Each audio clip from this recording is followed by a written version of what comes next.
Es una de las contradicciones más extrañas de Estados Unidos. El noreste, cuna de ciudades, comercio y multitudes, esconde una vasta tierra salvaje casi deshabitada en su extremo norte. Al sur viven millones apretados unos contra otros. Pero aquí arriba hay espacio de sobra para todos y casi nadie lo aprovecha. ¿Cómo pasó esto? ¿Cómo terminó el corazón de la región más abarrotada de Estados Unidos, con una de sus fronteras más solitarias? El noreste de Estados Unidos es hogar de más de 50 millones de personas. Es una de las regiones más activas y más densamente pobladas de todo Estados Unidos. Pero casi 90% de esa gente vive en su mitad sur. Si vas hacia el norte, más allá de las grandes ciudades y las autopistas, todo cambia. El ruido se apaga y las luces se vuelven escasas. Te encuentras en otro mundo. Una tierra tranquila de bosques, lagos y montañas que se extienden por el norte de Nueva York, Vermont, New Hampshire y Maine. Este es el noreste vacío de Estados Unidos, y el misterio es sencillo. ¿Por qué esta parte de una de las regiones más llenas del país está tan vacía? Primero, veamos a Nueva Inglaterra como tal. Massachusetts y Rhode Island están a reventar, mientras que Maine, Vermont y New Hampshire se sienten muy abiertos. Connecticut se queda en medio, literal y figuradamente. Massachusetts es básicamente un imán de gente. La mayoría vive alrededor de Boston y de las ciudades cercanas, como Cambridge, Worcester y Springfield, donde todo está cerca, lleno y urbanizado. Rhode Island será pequeño, pero tiene una densidad de ciudad grande. Connecticut está justo entre Boston y Nueva York, y se nota. Tiene una costa muy concurrida y pueblos más tranquilos tierra adentro. No está ni muy lleno ni muy vacío. Es el punto medio. En cuanto cruzas a New Hampshire, todo se desacelera. Están Manchester y Nashua. Pero la mayor parte del estado son bosques, lagos y tierras abiertas.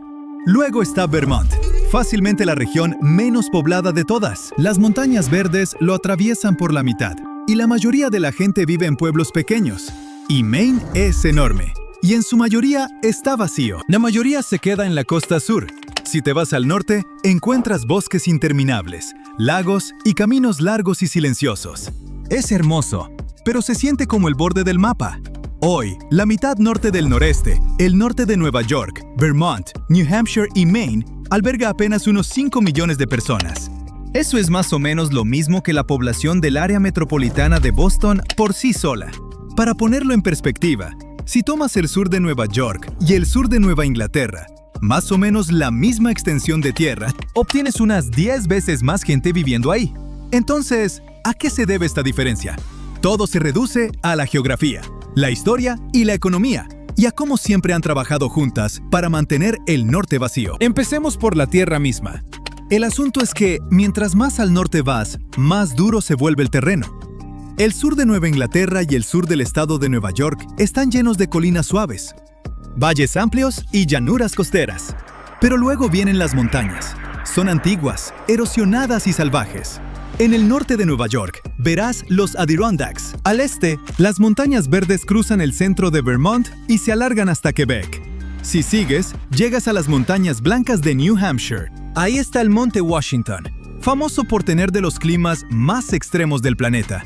Y más allá, las montañas del oeste de Maine se siguen hacia Canadá. Esas no son colinitas suaves, son barreras de verdad, y le deben su forma a una de las fuerzas más poderosas en la historia de la Tierra: el hielo. Durante la última edad de hielo, enormes glaciares cubrieron estas tierras. Cuando por fin se retiraron, tallaron valles profundos y dejaron atrás una capa de suelo delgado y rocoso. Después, esas cuencas se llenaron de agua y crearon miles de lagos y lagunas. Es una tierra hermosa, pero difícil para vivir. La agricultura nunca tuvo oportunidad aquí, como la tuvo más al sur, donde la tierra es mucho más fértil. Así que las montañas se quedaron salvajes, cubiertas de bosques densos, que incluso hoy se extienden por kilómetros. El norte de Maine y los Adirondacks juntos forman uno de los bosques continuos más grandes al este del río Mississippi. Durante siglos, la gente ha venido aquí a talar madera, pescar o cazar, pero nunca en grandes multitudes. Y luego está el clima. Aquí arriba los inviernos son largos, oscuros y fríos. La nieve se acumula temprano y no se va fácilmente. los veranos son cortos y la temporada de cultivo apenas alcanza para sembrar. No es precisamente un lugar que diga, ven a empezar una nueva vida. Pero claro, algunas personas sí lo hicieron. Y aquí es donde entra la historia. Mucho antes de que llegaran los europeos, estas tierras eran hogar de naciones indígenas. Los Abenaki, que vivían en Vermont, New Hampshire y Maine, tenían complejas rutas comerciales que conectaban sus comunidades desde el actual Quebec hasta Massachusetts. Más al oeste, la poderosa Confederación Iroquesa extendía su influencia hacia los Adirondacks, controlando enormes zonas de caza y rutas comerciales. Luego llegaron los europeos. En el siglo XVII, exploradores y comerciantes de pieles franceses avanzaron hacia el sur desde Quebec. Levantaron puestos a lo largo de ríos y lagos que conectaban la región con Canadá. Vieron oportunidad, pieles, pesca, madera, pero no tierras de cultivo. El bosque denso y los inviernos duros mantuvieron los asentamientos pequeños y dispersos. Los ingleses, por su parte, al expandirse hacia el norte desde la colonia de la bahía de Massachusetts, se enfocaron en la costa. Se establecieron en el sur de Maine y New Hampshire, pero internarse tierra adentro era otra historia. Entre el frío, el bosque y la resistencia de las naciones nativas, su avance fue lento y peligroso. Durante más de un siglo, el interior del noreste norteño se mantuvo salvaje. Más tarde, alrededor de la década de 1760, los británicos tomaron el control de la región.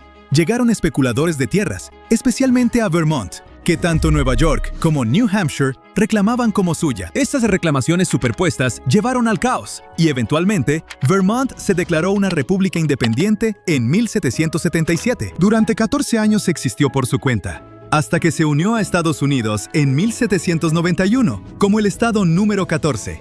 New Hampshire se fue internando desde la costa, construyendo pueblos en los valles entre sus montañas de granito. Maine, mientras tanto, pasó siglos siendo parte de Massachusetts. Su economía giraba en torno a la madera y la construcción de barcos.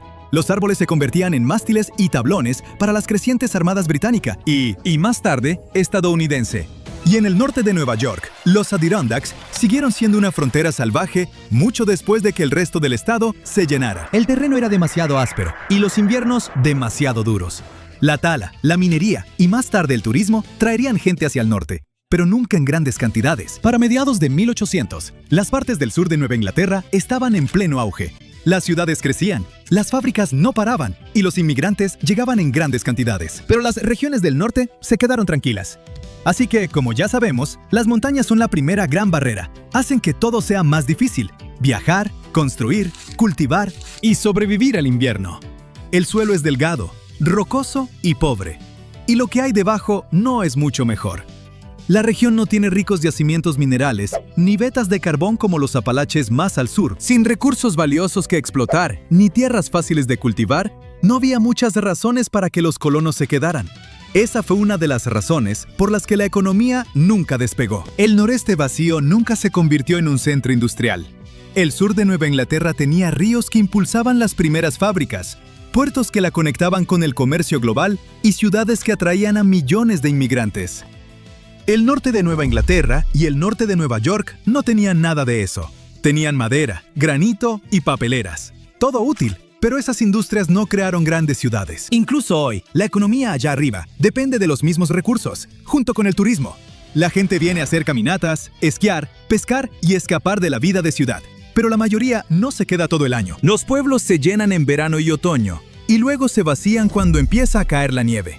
Unas cuantas ciudades pequeñas, Portland, Burlington, Manchester, prosperan, pero aquí no hay un Boston ni un Nueva York. No vas a encontrar enormes universidades, sedes corporativas, ni aeropuertos internacionales que atraigan a jóvenes y familias.